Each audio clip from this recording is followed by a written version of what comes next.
and welcome to Do the Right Thing, your weekly writing prompt podcast. I'm Matias. And I'm Jarvis. Jarvis and I are aspiring writers, which means sometimes we collect letters, we put them together into words, and then we put those words together into sentences. So we're doing a challenge.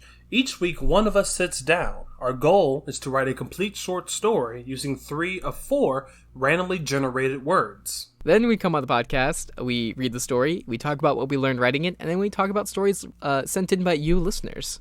We're simply here to help you do the right thing. A Doof Media production. Look at us. We're so good.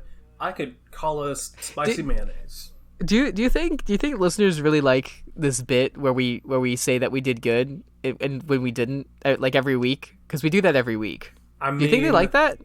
I don't know, because no one's leaving comments under each episode discussion. Well, to be fair, I haven't posted the last 2 episodes because I keep forgetting. So, welcome to the most dysfunctional podcast on the Doof Media Network. Exactly. By design, though. This is all on purpose, so don't think we're just fucking around, alright?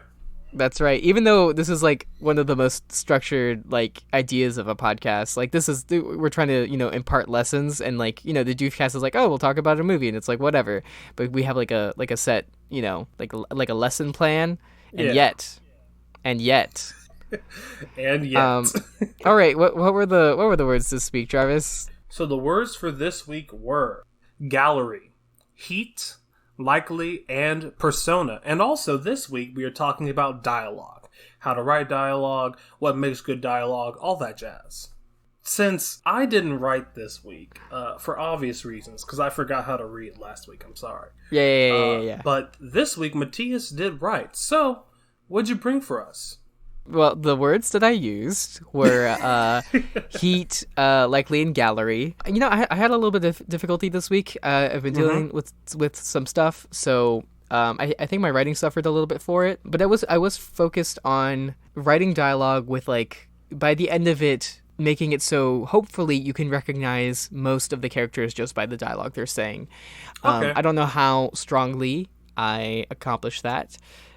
This is definitely something I'm going to have to try again and try it differently. So you really focus on the characterization in the dialogue. Yeah, what I was trying to do is set up this conflict and then, put a bunch of characters in the room and just have them bounce off each other, which was fun. Reflecting on previous writing, the most enjoyable stuff that I write is when I'm just focused on the bouncing off, when I let it kind of just feel natural between all the characters. This was that for the most part. It was not super planned, and I think by the end, you'll kind of realize it because it's a little bit meandering, or not meandering. It's not as punchy as some other stories are. I think I have at least one half decent joke in there. Okay. So at least one half decent joke. All right. I would say no more than half decent, but all right, cool. Well, I mean, I know, like, sitting some characters in a room and, like, having them talk does a lot, not only for the writer trying to figure out what each character does sound like, but also finding that voice. So really, through writing this, did you get a better sense as it went along of who the characters were? Or, like, were you trying to focus on not only the dialogue, but the voice you were using, or like a mixture of both? It was definitely something I discovered as I went through. Okay. Actually, most of the stuff is like character dependent if I'm going to talk about it, so I'll just read my story and then we'll get into it. All right, sure. So I called the story Defacement in the Dark. The lights in the art gallery flickered and went out. There was a shout, the sound of ripping paper, a few seconds of scuffling, and then the lights came back on. The Gorderman Art Gallery was small and prestigious. The walls were a frosty white, and the paintings were spaced far apart, all depicting, or otherwise feeling, like faint sources of heat in the cold. There were only 5 people in the room. Mr. Gordman himself, his assistant, MX Theo, a woman in rich white furs, and the 2 painters responsible for half the paintings in the gallery. One, named Miss Huntrod, and the other known only as You. They all stood around a frame, the central painting, the pièce de résistance of the showing, a wall-to-wall landscape done in blacks and grays, like dunes of volcanic smoke, the dimmest red glow whispering between the waving grains, promising some comfort and heat, if only you were to go deeper into the darkness. A massive gash marred it from one edge to the other. Miss Huntrot screamed, "My baby!" "Our painting," you said. Everyone was a distance away from the painting, having stepped away in the dark. The tear went from nearly one edge to the other, revealing the white wall behind. It was ragged and uneven, and the bottom half of the painting now sagged forward like an open mouth and flapped in the gentle air-conditioning breeze. There was a line of black paint dust on the floor. "Oh dear," the woman in furs said. "Can you fix it?" Mix Theo said. "Fix it?" Huntrot said, as you let out a laugh. "What kind of question is that? The question we should be asking is who did this?" "We could check the security cameras." Mix Theo started up the stairs. "Stop," Mr. Gordman said. They stopped. "What is it, sir?" "The lights went out," Mr. Gordman said. "The cameras wouldn't have seen anything." "Sure, but it might be worth seeing who was standing the closest when the lights went out." "Hold on a moment, dear," the woman in furs said. "Our trusted curator here makes an excellent point. A better line of questioning would be what motive someone could have to have damaged the painting." "Couldn't someone have just tripped and done it on accident?" Theo said. "Don't be ridiculous. How likely is that? There's not even anything here to trip on." "No, I think you're deflecting attention, Miss... What did you say your name was?" Huntrot said. The woman in furs gasped. Mr. Gordman leapt into action, placing himself between the two. "I told you, this is Lady Leanne. She's a countess." The Lady Leanne waved a hand. "Oh, I don't like titles," though she did sound a little bit pleased. "And she's one of your bigger patrons, funded half of your presents. I brought her here to see what she paid for. She had pledged to purchase the painting after the showing." "A regrettable decision, it seems," she said. "Especially now that this premiere piece is damaged. Now I won't be able to add it to my collection. A shame." "You did it!" Huntrot exclaimed. "Why would I destroy our own painting?" you said. "Shut up, you. I was talking about her. She destroyed it so she wouldn't have to pay for it." Now, let's not get too hasty," Mr. Gordman said. "Listen to the old man, dear. Why would I destroy your painting? I didn't have to purchase it at all. And in fact, it wouldn't exist if it weren't for my influence. What was that item on the log? Liquid ivory? Not be hasty. One of you tore and defaced my magnum opus, my heart and child." Huntrot put her face in her hands. "Well, I didn't do it," you said. Huntrot whirled. "I didn't say you. I said one of you. I know. That's what I'm saying. I didn't do it."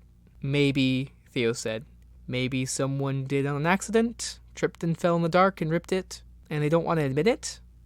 Huntrot scoffed through tears. "Cool. Yeah, that's so much better." She approached the canvas, ran a hand along the tear. She gasped when further flakes dusted onto the floor. "Well," you clapped his hands together, "regardless of who done it, it remains that something must be done here. What are we putting here instead? I think Low Warmth Landscape 3 would be a really good new centerpiece." "Oh, of course. Of course you wants to hand LWR 3, of course. It was a collaborative piece that you did most of the brushwork on. Sure, the watchers won't know that it's mostly your piece, but I know you, and I'll know. Oh, this is a disaster." "Terribly sorry this has occurred," Mr. Gordman said. "Most unfortunate timing, too, the night before the first viewing and the auction."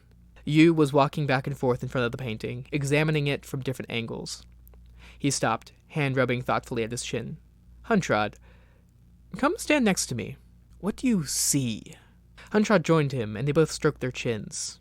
She murmured thoughtfully, "I see a chest opened up, the heart removed, a cavity for the cold and alone to crawl and fester inside, a vast and snowy blankness consuming even the last glimmers of warmth." You continued, "I see loneliness. I see existential pain. I see loss." The Lady Leanne walked over and pondered. "I see a travesty. Some beautiful rags. It might belong in a vintage store, if you don't want to throw it out." Huntrot scowled at that.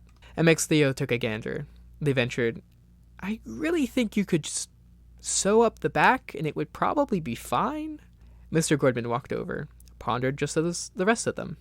Cocked his head. I think I see something too." "And what's that, Mr. Gordman?"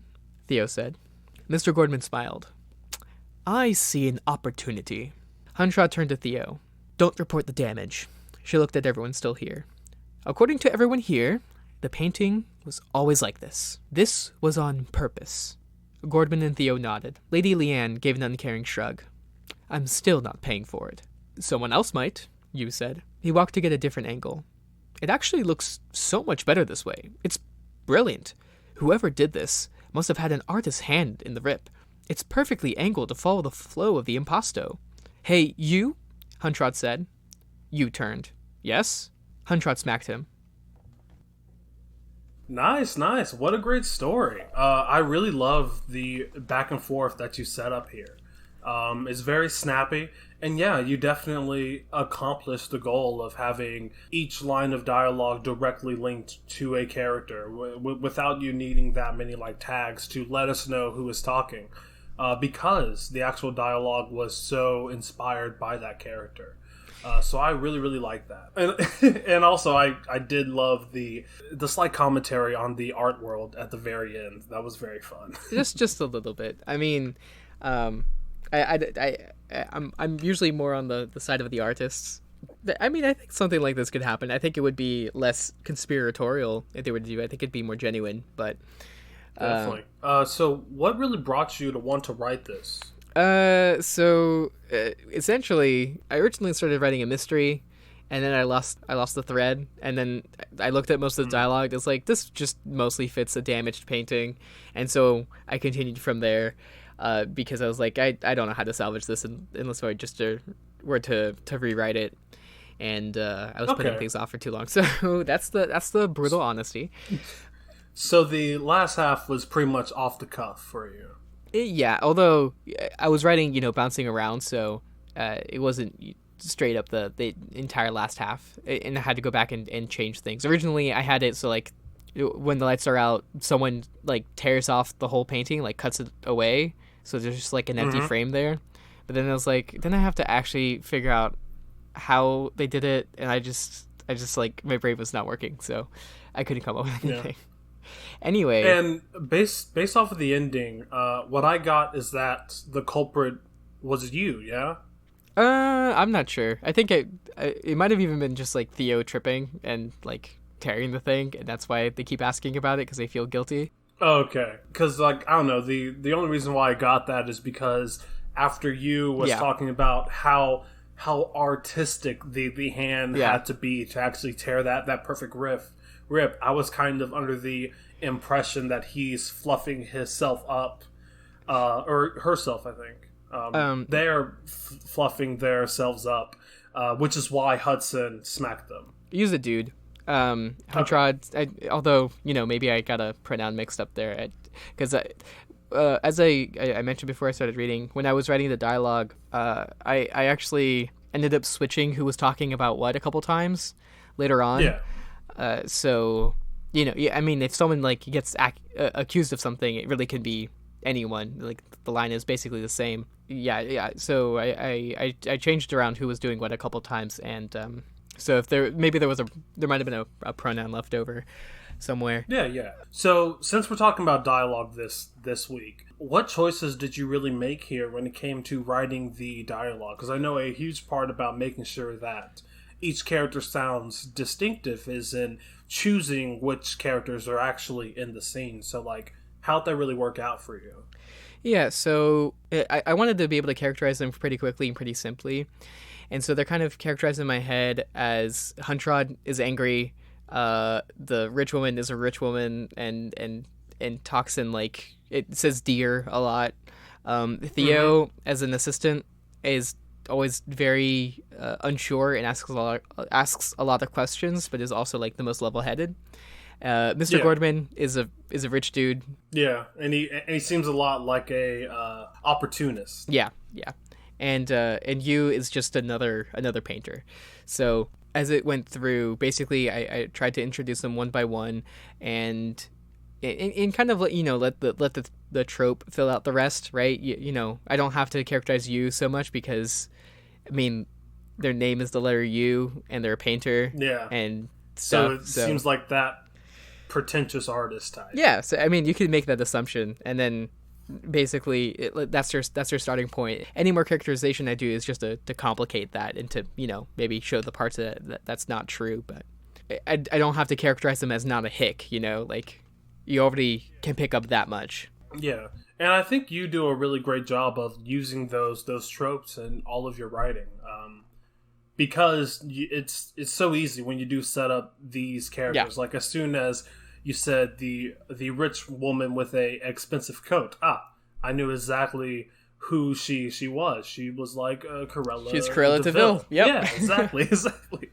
Um, which I guess brings me to my only critique that I found was I mean of course I think this is a really great scene, especially this dialogue between characters, and I would love to kind of see what other people think of the piece once once the art gallery does open up. But the only critique that I did find was in the beginning when you are setting up these characters, it was a little light on the description of kind of what they look like. Even though Sure. for most of them we can assume what they look like, Sure. like Yeah. like the rich woman, like the person who runs the art gallery, and the assistant. But for the two artists, I wasn't really sure Right. what they looked like. Yeah, And, that's a good point. yeah, and I feel like, especially in this piece where it's so much of a rapid fire conversation, I think having that supplementary image provided could have kind of helped round it out a bit more, you know? Yeah, for sure. And that could be used as another opportunity to characterize. So yeah, no, I definitely get that. Yeah, exactly. For the record, I didn't really think of the painters look like, but you is definitely wearing a turtleneck. That's the only Okay. thing I know of. You see, I saw that too. I saw you in a turtleneck, and for some reason, I saw Miss. What was her name? Miss Hudson, Huntrod. Miss Huntrod, in denim overalls. Okay. All right, I can buy it. I was Yeah. picturing, I think, more like a yellow jacket kind of thing, but Okay. overalls works, or maybe both. You know? Yeah. Ugh.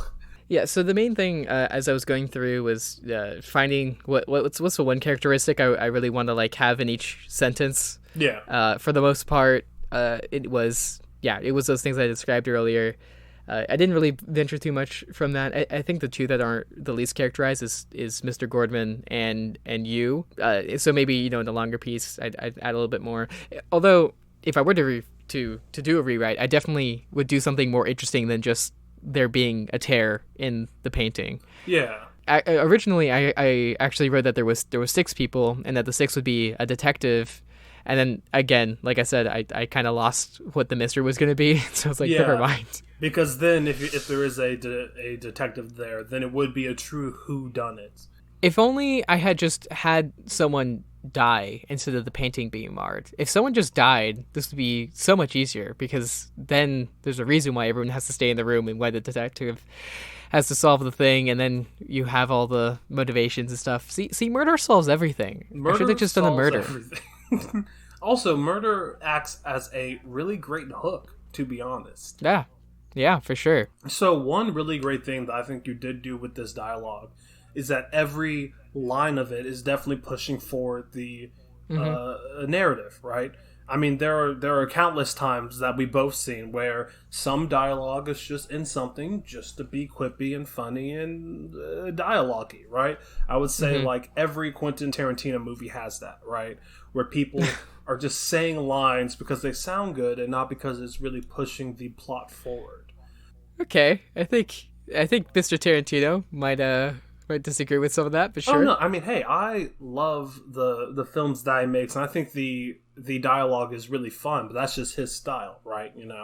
But within this, the dialogue was very effective of pushing the story forward. So was there some sort of process that you went through when it came to like cutting lines or like just simplifying things? I'll be frank, not much this time, but I Okay. think in other kinds of stories, for sure. In fact, there's a couple places in here that are more for the joke. Like there's a part, where there's a time or two where you gets confused about who's talking about them or who's talking about him. That was fun. Yeah, that was my dumb half decent joke. I think half decent's probably even a little bit too generous, but it's fun. Well, no, I mean the joke definitely came across, and it seems like very natural comedy, you know, like if a character is named you, of course there's going to be a mix up about which you is talking about. So yeah, it was a solid joke. For the record, I think you did that on purpose, and I think you knows exactly who you're talking about every time. They just insist on making themselves the center of attention, even if it means people getting pissed at them. So you loves that attention, it seems. Yeah, you thinks it's the funniest joke when someone is mad at them because they weren't talking about him. So there's a line where it's just that joke, but I think what makes it feel more propulsive is that it's just like two lines, right, where we do the shut up thing, and it is characterizing both of these characters a little bit. They don't necessarily advance the plot specifically. It does advance the characters' motivations and feelings, and we don't spend that long to get like bogged down in that either. If there was like a long back and forth of like, you never should have picked that name. Well, I wanted to ever since we were kids. I wanted to be you, and then being confused. Yeah. Anyway, so you can imagine something where like it just goes on a little bit too long, and then you're like, oh yeah, let's go back to the story. So yeah. And I mean, definitely with this piece, it feels like that definitely could have happened. You know, like they could have just been there cracking jokes and talking, but you trimmed the fat off of the story very well, which is why it's like such a very tight scene. So yeah, really, really good. If you had a second go at it, let's say you had unlimited time, a whole weekend to yourself, you just bought the best bottle of wine you could have possibly found. You spent like $70 on it, so it's a big boy. Writer's wine. If you had all of that time, what would you change about this story? Like I said, I'd rewrite it into a better sort of mystery, if not a murder mystery, some sort of heist, but like where everyone's stuck in the room for whatever reason, and also make a reason for why they can't just search everyone's pockets, which was my other problem. So just do some sort of mystery. I never thought about that. Yeah. I was like, originally I was like, wait, well, maybe someone just folded it up in their pocket. Obviously, I think the solution there is just to not make it a painting, to make it like, something made of like a silk tapestry or something. But yeah, or like if instead of someone ripping it, someone tagged it, right? Yeah. So, change the core plot. I think I would keep the characters and just flesh them out a little bit more. Give some sort of twist to you. And maybe make that more than just a punchline. Maybe I don't know, or make a better punchline, I think, and have a better resolution. If I were to just spend another 15 minutes on this, I would definitely add like a epilogue thing where it's like people's actual reactions to it, and it's maybe like a newspaper clipping that goes something like, artist shows destroyed painting and showing, loses all credibility, or something like that. Just to, okay, tragedy is funny. So the painting isn't received well in your mind. Yeah, I think that would be the. All right, cool. Yeah, and of course, whenever we do the right thing, it's all about what we learn. So, what did you take away from writing this, whether it's small or something major? Do your story ahead of time, because then when bad things happen in the latter half of the week, you already have your story written and you don't have to worry about it. So get a good night's sleep before you write. Other than that, I think still following that bouncing around method. It's a lot more fun. You think of a quippy line, and sometimes you have to cut them. I had to cut 3 of my quippier lines, and that was just too bad. Put it in the next story. Even if you don't figure out the entire thing of a character, you don't know who their entire personality, at least have their core traits, the things that you want to bring out, and think of how to implement them in dialogue, and when possible, twist a line so that it can be more in their voice. There was several times where I would write a line for Theo, and it would come out as more of a statement, and I was like, let's make that into a question mark somehow. Just as a little, it's a tiny little thing just to reoccur that this person is very unsure of things. So all right, great. Yeah, and I think I might have to borrow that bouncing around method, because it seems like ever since you said you really started doing that, you've been just dropping bangers, bro. So that's really great.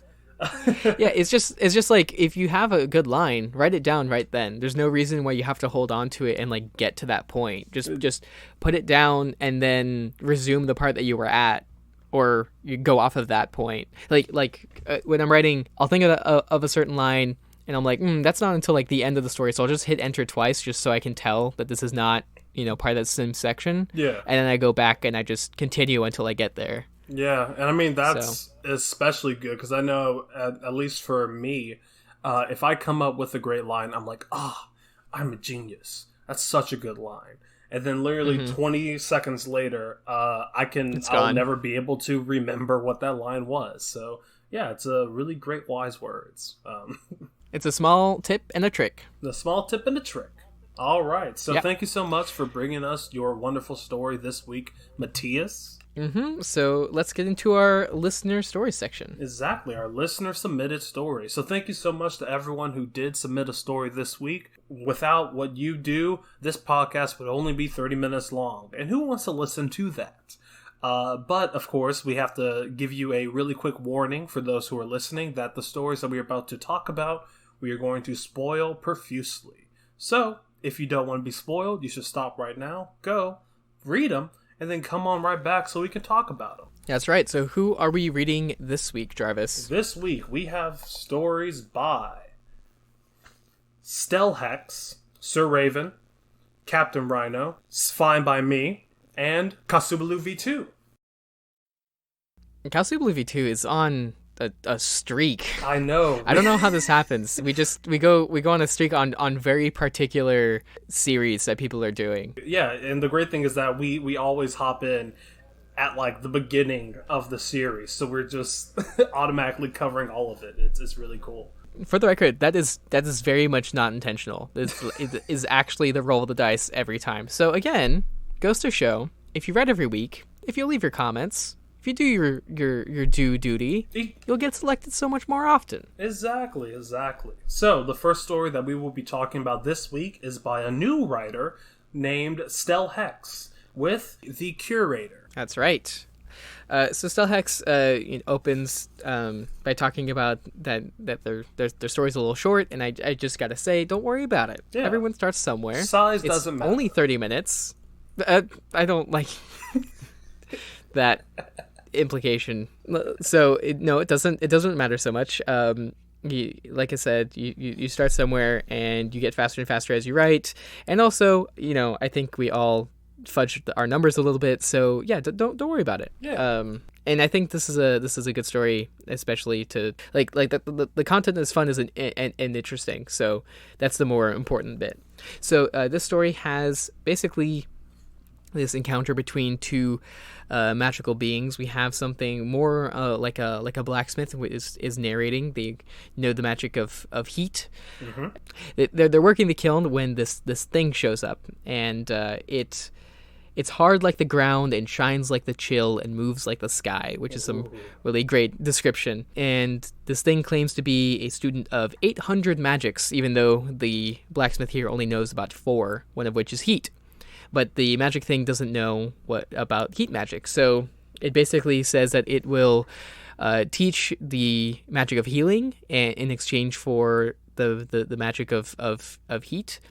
And at first, there's some uncertainty on both sides, but the thing promises to teach the healing magic first, and ends here by offering the blacksmith to take a look at its gallery, and it's this like unknowable vision of arcane things. It's this short view into this very mystical, magical world. Mm-hmm. That's a little bit hard to like. It's more than reality, so it's harder to picture. And I really enjoyed it. Yeah, it was really great. I loved, first and foremost, the description of this like otherworldly thing and how foreign it really is. Like even throughout it, it's considered a it instead of like a ball or like whatever. So I thought that was really great. And as you said, it's a really great picture into this really interesting world. Where there are multiple magics and there's this such thing as heat magic. I think that's really cool. So honestly, I'm just kind of looking forward to seeing if this story is to be continued, how exactly Will this blacksmith teach this thing magic? And also, you know, it'd be cool to see if we can get a little bit more backstory into what this thing is, because it's being built up so much. But overall, Sure. it's a really great story, and yeah, I think it's the perfect length for this scene. Really great. Yeah, I think my favorite thing in here is the things, you know, deciding that it's gonna teach healing magic and that it always does that. I think that it suddenly implied a lot of things to me. Healing magic is not a violent thing, so it's always it's giving up this thing where it just makes the world a better place the more people know it. Yeah. So it just implied some stuff about the thing that I really enjoyed. But yeah, thanks for joining us, Delhex, and I hope to see more stories by you in the future. Exactly. All right, next up is Captain Rhino with The Reaper Approaches. So that's such a great title. Yeah. So as you might tell, this is about death. This approaching. person, Tiante, is doing this ritual to summon an avatar of death to speak to, and there's kind of this internal turmoil about, or internal debate about how this really isn't so bad, because Tiante is not asking for more time like everyone else is always wrestling with death, but just to know when, because Tiante has a brain tumor and they could die at any moment, basically, and they just want to know if they should be like living life like it's the last, or if they should, you know, be saving for his daughter. And so Death is summoned, and immediately things kind of go wrong. At first we kind of think that Death is just misunderstanding what this is for, saying, do you really think you could bargain with Death?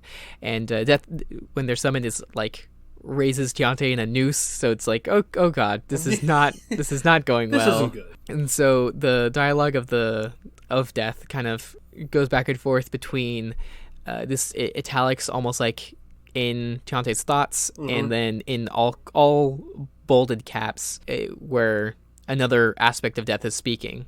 And it's really concerning, but it ends with Death giving some information, but not the information Tiante wanted, saying, "You meet your death at hands of your daughter's murderer." Internally goes, "What? Charlize hasn't been murdered. Make good use of this information, mortal. Death that awaits till our next meeting." And then Death departs like a crow on a moonless night, which is very, very cool. You have this really, really interesting dialogue, really interesting setup for a story. Obviously, the twist there is, while Tiante doesn't know when specifically they'll die, but they'll die after their daughter dies, and their daughter's going to get murdered, and neither of these things probably they can do anything about. So what they do with that information is going to be interesting. Yeah, definitely. I would like to start off by saying I love the name Tiante. That's my cousin's name, so that's really cool. That's great. But yeah, I think the setup for this story is really great. It doesn't really start directly in the story, but it is definitely telling us the overview, the like context. And I think it's really cool how they kind of phrase it, on how these gods are only evil in our eyes and like certain things like that. I think that's really great. And then when we get down to the actual conversation, I really love what is done with the voice of Death, and how it is in the main character's head, and how it switches from these whispers in their head to these bold lines that assume is also in their head. I think it's a really cool way that it was formatted.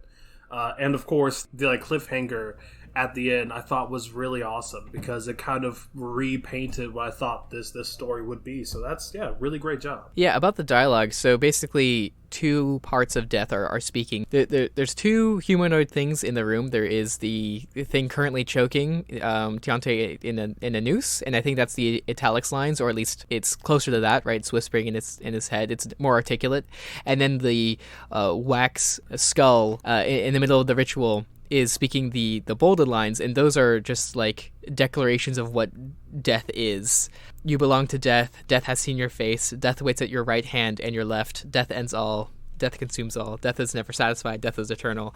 While the other aspect of Death is saying all the specifics. I think this is a really interesting way to balance the two. Yeah, and definitely. to have these two kinds of terror and just general spookiness combined together. I thought that was a really interesting way to show Death. Yeah, and a very chilling story above all else. Well, thank you very much, Captain Rhino. All right, and next up is Sir Raven with a untitled story. That's right. So in this story, we follow this narrator as they imply that there's something going on with their body. They're in this desert. It's extremely hot. There's the cruel summer heat, which is a great way to describe that. Mm-hmm. The main character is missing the right arm. They can feel it out there in some direction. It's just they have to get to it. The main character's brother shows up and they exchange, well, a dialogue. And we can tell that there's a bit of tension, but it's not like anger. It's just conflicting wants and desires. Mm-hmm. The main character is not happy where they are with their mother and their brother. They kind of feel like a burden that they have to be taken care of. As we go through, we kind of make the assumption that they're like some sort of like zombie-like creature or otherwise not a healthy human being. And so they talk about how they want to go to the place where there's other people like them. Through the dialogue, we kind of see how that pains the brother, how it's a hard decision for all of them. But they eventually go find the arm. It reattaches, a bit of like grisly description. It's kind of gross. Muscle cords audibly reattach themselves. It feels frail and begins to spasm. But anyway, it ends with the brother saying, "I'll take you to the airport. Just keep in touch." Yeah, it's a really sweet dialogue, and I really like how this conflict between them is resolved in this meaningful way. Yeah, I really like how, even though the frame of this story is supernatural, all of the conversations and dialogue and issues are very real, and they're very grounded. Mm-hmm. I just really love the back and forth between these characters. I mean, quickly through the dialogue, each one is characterized very well. And yeah, and I do like the subtle mystery around what is exactly wrong. But it is very clear to see that it's probably a collection of things that is kind of driving him to want to be where he belongs, which is a very, very true and very human feeling that we all feel. So yeah, I mean, I found this story immensely relatable, even though I have both my arms. Yeah, and I mean, if you get someone to feel what it's like to have your arm unattached and then reattached, well, I mean, I think that's a success. It really is. That's all we can hope for. All right, the next story is by Kausubli V2, another entry in the Magic Rings series, this one titled Confession. So we pick up right where we left off in the middle of a conversation with Kara, her sister, having just come in and mentioned that Inquisitors are in town looking for a demonic book, Kara happens to have just read a demonic book. Weird coincidence. And Kara is in a conversation with another magic user, Nimian. So Kara is panicking with the realization of what's going to happen, and then Nimian in front of her is like, "Wow, you're really freaked out. You're clearly a magic user. Do you know what you're going to do here? Do you have any safe place?" And she's like, no. And yeah, so the panic is really, really clear, not just in the narration, but in her dialogue. And Nimian says basically, we gotta leave. I've got a place, and we gotta go. And Kara, we kind of tell, is like in almost shock. Nimian says we need to start packing, and Kara's like, "Packing? Why are we packing?" And Nimian's like, "To get out of here, duh." Because there's Inquisitors. It ends with this mixed, excited and fearful feeling. Kara's never been outside the city, so she's, not sure what it's going to be like out there. But she's always kind of wanted to at the same time. So, yeah, it really mixed feeling. And of course, we're as always, interested in what's the next chapter of this Magic Ring series and what kind of earth magics and whatnot Kara is going to be able to perform. Yeah, definitely. I really liked how the Inquisitors that were explored a lot in the first entry are coming back, and I think a huge benefit of already seeing them is that we now know why we should be fearing it, right? Like we know what is in store. And we also know that Kara is in no way, shape, or form ready to kind of face that. And I think that's really cool how that kind of works. And on the dialogue, the dialogue is really great. I mean, as you said, it is picking up exactly where the last one left off. And in this one, all of the dialogue is just pushing forward. It is pushing Kara to realize that they need to go. So yeah, I'm definitely looking forward to seeing them on the run and see maybe if they have a run-in with the Inquisitors. So yeah, very excited to see what is in store for us. Yeah. My only little critique is that Kara is kind of extremely panicked. I feel that maybe cutting down just a little bit on her descriptions of panic, because there's like a lot of moments where I feel like we only need a couple to understand how panicked she is. I think that we're told that she's panicking a little too strongly, I think. That's all.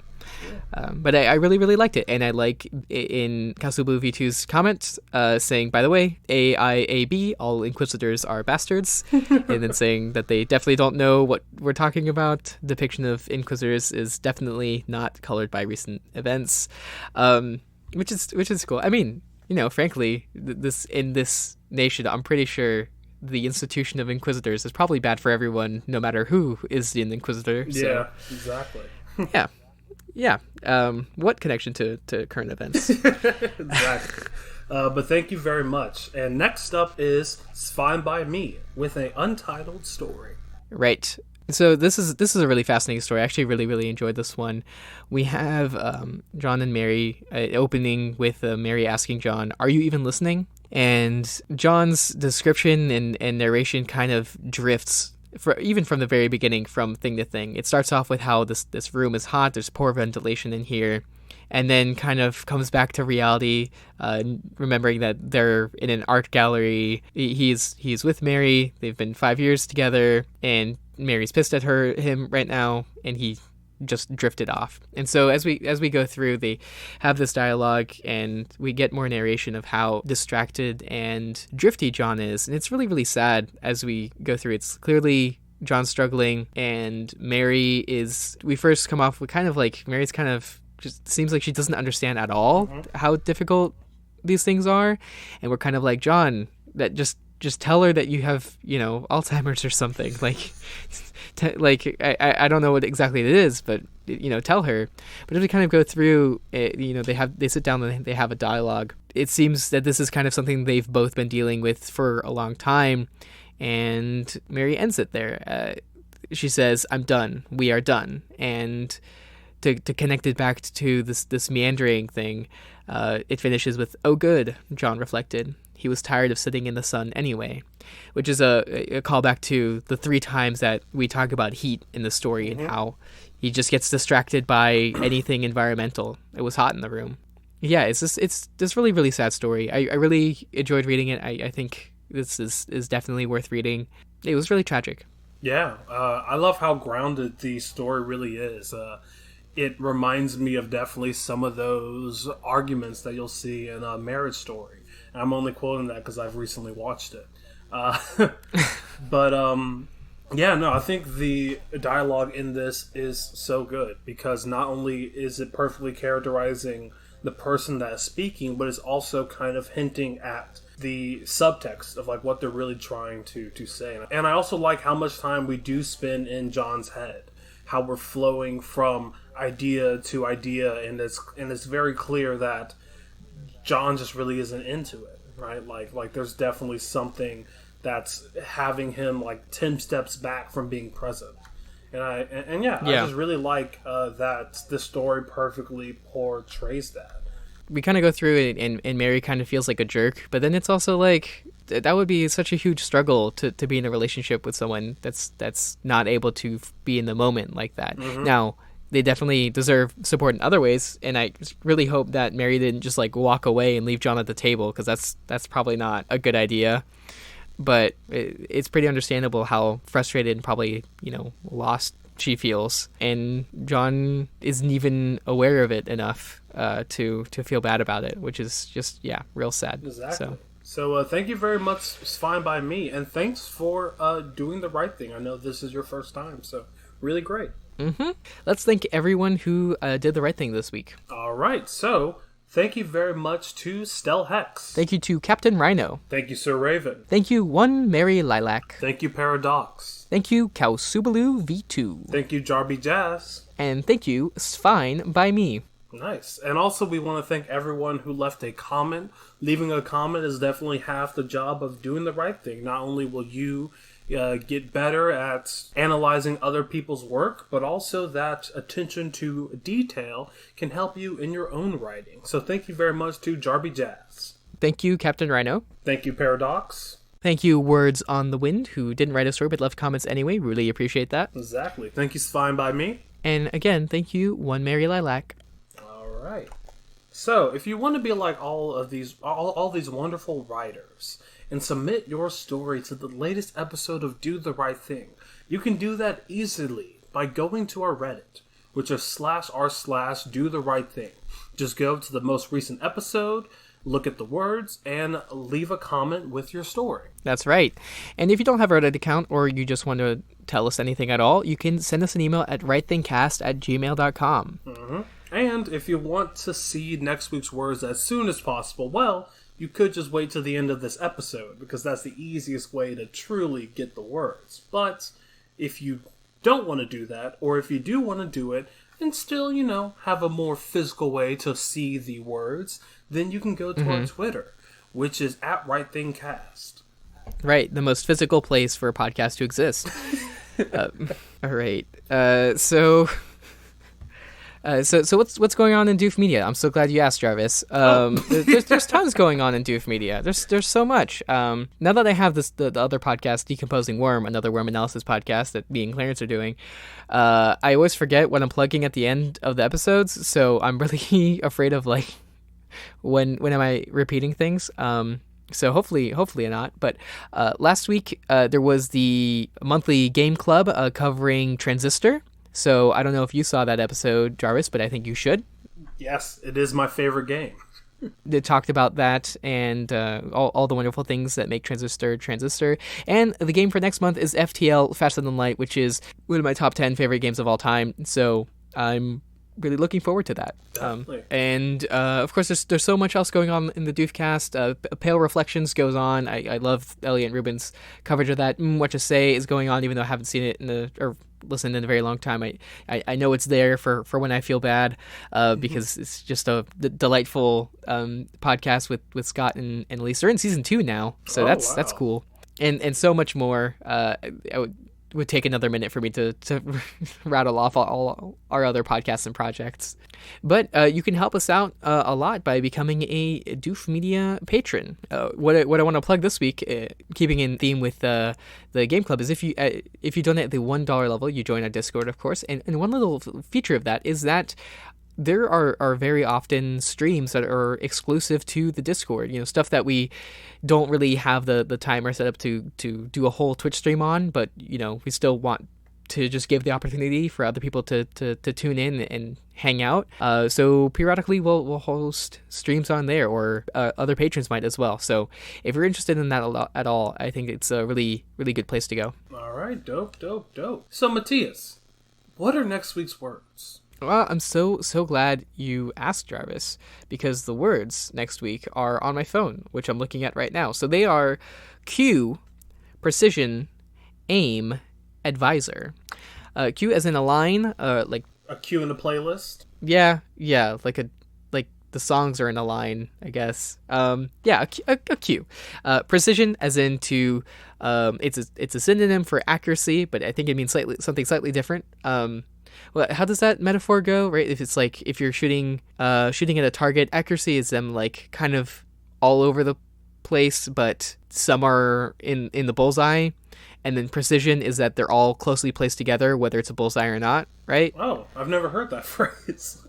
Yeah, well, it's because the terms are really important for when you're performing science. And, okay. You need really precise measurements, not just accurate. Accurate is like getting the right answer. Precise is getting consistent answers. I think. See. Aim, as in to aim for something. The last one is advisor, which is a person who advises people. Nice. Before we talk about our stories, Jarvis, what's the topic next week? So the topic for next week will be atmosphere. Basically, all those things that you do to kind of set up not only where you are, but how we should feel about this place. It can go anywhere from describing the purple fog that's slightly hovering above a small mining town, versus describing the stale air of a hospital. these are all things that can be considered atmosphere. So we'll be talking about that next week. All right. So Matias, what story are you going to definitely write next week? So I'm going to be writing about a celestial bureaucracy. Basically, you know how, so like in heaven, right? There's countless gods there, except they're all like in this world they're all like guardian angels, except they're snakes and they are all advisors. So they kind of slither down to earth.